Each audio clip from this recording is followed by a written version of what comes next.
السلام علیکم محترمین، الله تعالی مو جوړ او روغ او آباد لره. الله تعالی مو تل ژوندي او خوشاله لره. محترمینو، د برات شپه پر رانږدې کېدو ده. تر دې مخکې یو وظیفه در سره شریکه کوم چې الله تعالی به مو تر برات راتللو مخکې مالدار کړي. الله پاک جل جلاله به ستاسو د زړه هر هغه خواست قبول کړي تر دې برات د شپې تر مخکې چې د 15 شپه ده. تر دغه 15 مخکې دا وظیفه وکړئ. الله پاک جل جلاله به درته دومره مال او دولت درکړي چې تاسو به څومره مال او دولت ته ضرورت درلودی، یعنې ستاسو تر ضرورت به هاخوا د زیات مال هم الله پاک جل جلاله درکړي، ځکه چې الله تعالی پر هر څه قادر ذات ده. دغه دی برات چې کومه میاشت شروع ده، دا ډیره د برکت میاشت ده. په دغه میاشت کې د انسان دعاګانې زر قبلیږي. په دغه میاشت کې چې انسان وظیفه کوي، هغه وظیفه کې دعا کوي د رزق په باب باندې، د حاجاتو په باب باندې، د محبت د رشتې په باب باندې الله تعالی یا قبلوي. ځکه چې دغه میاشت چې فضیلت ورکول سوی دا خاص د هغه 15 د شپې په برکت سره.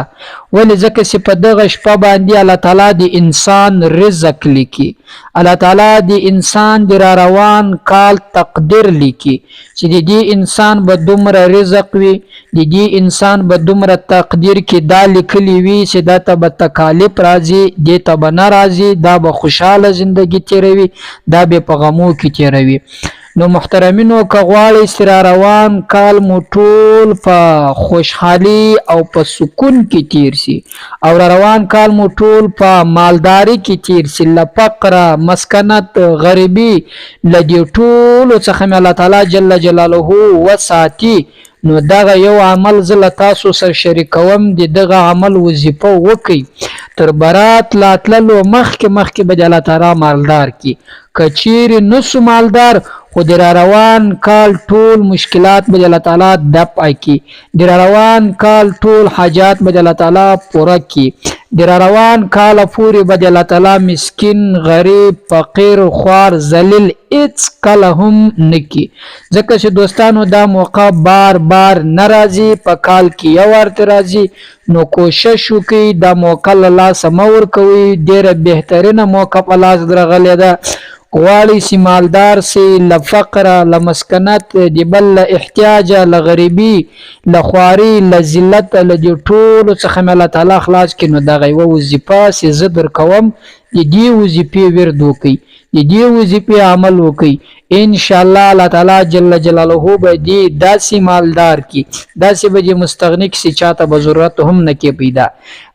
یا که یو انسان په زړه کې سخت حاجت لري، ډېرې وظیفې یې کړې وي، غواړي چې د دې میاشتې په برکت سره په دغه وخت کې خپل حاجت پوره کړي، خپل جائز مقصد کې کامیاب سي، خپل د زړه ارمان پوره کړي چې جائز ارمان وي، او هغه تمنا یې پوره سي کوم چې دی غواړي هغه ورته ملاو کړل سي. نو دغه وظیفه دې د برات شپې د 15 تر مخکې وکړي. الله تعالی به د ټول حاجتونه پوره کړي. الله تعالی به د تمنا د ده په زړه کې چې کم جائز ارمانونه دي، کم جائز تمناوي دي، کم جائز حاجتونه دي، هغه به الله تعالی پوره کړي. دا داسې بهترین عمل ده، مجرب عمل ده، په ګارانټي سره، په اطمینان سره، په فضل دی الله سره زه تاسو ته دا وایم چې انشاءالله چې ستاسو هغه حاجت د فقر څخه د خلاصون، له مسکنت څخه د خلاصون، له غریبي څخه د خلاصون وي. نو د دغه وظیفې په برکت سره په دغه میاشت کې چې ډیره افضله بهترینه میاشت ده، د دې یوې شپې په برکت سره الله تعالی به ستاسو هغه مشکل ختم کړي چې هغه د رزق تنګي ده.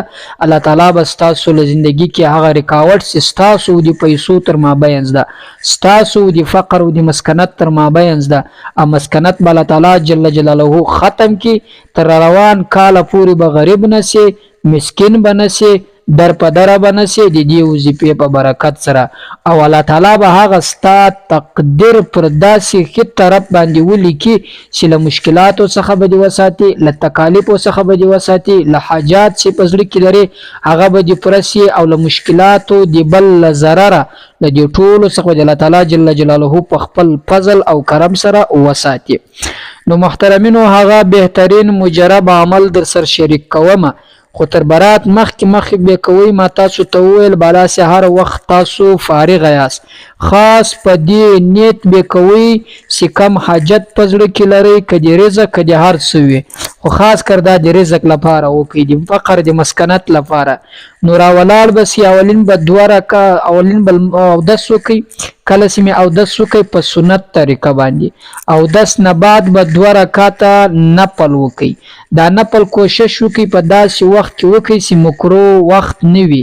د مازدیګر له لمانځه نه بعد مثلا یا په ټکنده غرمه کې یا د سهار له لمانځه نه بعد متصل تر لمر راختو پورې په دې دوران کې مه کوئ، په نور وخت کې کولی شئ. نو کله چې 2 رکعاته نفل کوئ خاص په دغه نیت به کوئ چې زه له فقره له غریبي له مسکنت څخه خلاص سم او را روان تقدیر چې د دې کال د په دغه 15 په شپه باندې لیکل کېږي دغه تقدیر مې الله تعالی داسې ولیکي چې غریب هیڅ کله نه سم، محتاج هیڅ کله نه سم، فقیر هیڅ کله نه سم، هیڅ چاته لاس پورته نه کم د غریبي او د محتاجي. نو 2 رکعاته لمونځ مې وکړ ښه په خشوع په عاجزي سره. له هغه نه بعد به سورة یاسین تلاوت وکړئ. سورة یاسین که چا نه وي زده بیا به 3 واره قل والله شریف ووایاست. پر 3 واره قل والله شریف باندې الله پاک جل جلاله دی ټول مکمل قرآن کریم ویلو ثواب درکوي. نو په ټول قرآن کریم کې یاسین شریف هم حساب ده. نو کله چې دا وکړه ګورئ که چا سورة یاسین یاد وي کوشش دې وکړي سورة یاسین دی تلاوت کړي. که چا نه وي 3 واره قل والله شریف ووایي. دغه نه بعد دې پر سجده الله ته پریوځي داسې په عاجزي سره د دعا وکړي چې الله را روان تقدیر مې ښه ولیکې، یا الله فقیر یم، غریب یم، مسکین یم، قرضدار یم، د دې ټولو څخه په خپل فضل و کرم سره د دې یاسین په برکت سره یا د قل والله په برکت سره د دې شپې په برکت سره د دې میاشتو برکت سره تعالی ورڅخه خلاص مې کې یا الله مالدار مې کې. ان شاء الله الله پاک جل جلاله به د مالدار هم کی، الله تعالی به د خواست هم قبول کی، الله تعالی به د دعا هم قبول کی. دوستانو دا بهترین مجرب عمل ده، بهترین وظیفه ده، طاقتور وظیفه ده. ان شاء الله تاسو یې په ژوندۍ کې وار وکړئ ته دغه 3 یا 4 ورځې وفات لري 15 ته تر دې مخکې وکړئ، الله تعالی به مالدار کی. پر الله تعالی مسپارم له نور ملګرو سره هم شریک کړئ. السلام علیکم ورحمت الله وبرکاته.